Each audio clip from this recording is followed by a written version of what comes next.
Avui farem un pastís d'estiu.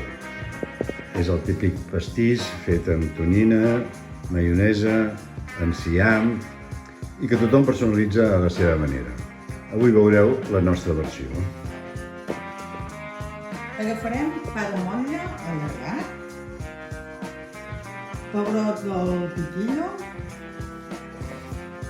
una mica de salsa de tomàquet fregida, tonyina, maionesa, enciam, un tomàquet cirerol, una mica de blat de moro i julivert. Jo he agafat un enciam llarg perquè és més cruixent, però hi trec la part del mig perquè així és més madur. I llavors ho tallo a tiretes fines.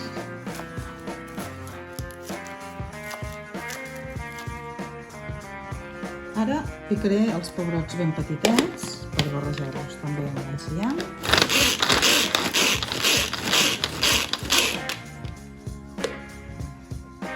I ara picarem també la tonyina.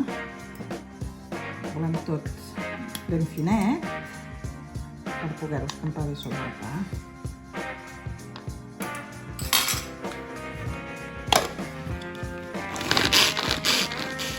He barrejat la tonyina amb l'enciam i el pebrot i ara hi aniré afegint maionesa. Ja heu vist que no deia quantitats, perquè realment és una mica a ull. Bé, una mica no, és totalment a ull. Jo crec que amb aquesta quantitat podré farcir totes les llesques i si me'n falta una mica, en faré una mica més. I ara es tractarà d'anar muntant el pastís. Agafo la primera capa de pa i unto una mica amb el tomàquet fregit que tenia. No cal posar-hi molt, simplement que agafi una mica de color i una mica de gustet. I llavors ja començo a posar-li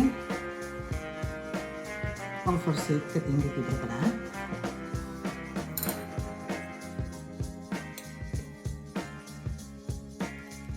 Ja tenim la primera capa feta i ara poso la següent llesca del pa de motlla, intentant que quedi el màxim de quadrat possible. I continuo.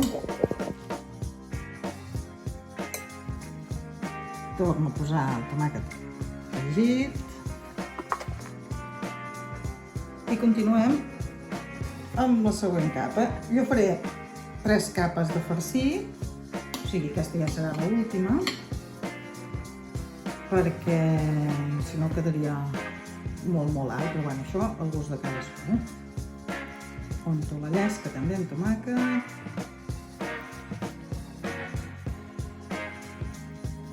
I continuo farcint.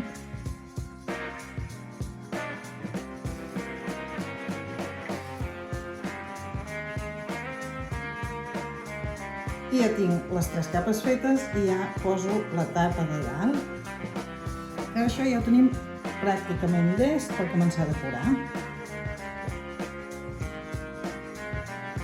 I ara el que faré serà cobrir-lo de maionesa amb una cullera i l'ajuda d'una espàtula. Vull fer la part de sobre i els 4 costats. I ara que ja l'he acabat de cobrir de maionesa, ara vaig a fer una miqueta de decoració. Poso unes branquetes de julivert, que amb la maionesa s'enganxen bé. I ara hi posarem 2 rodanxes de tomàquet, el cirerol que tenia, i farem unes floretes.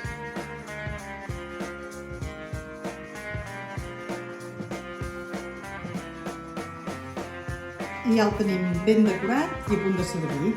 El deixarem a la nevera que quedi fresquet fins al moment de menjar i el tallarem amb les porcions que vulguem. Molt bon profit!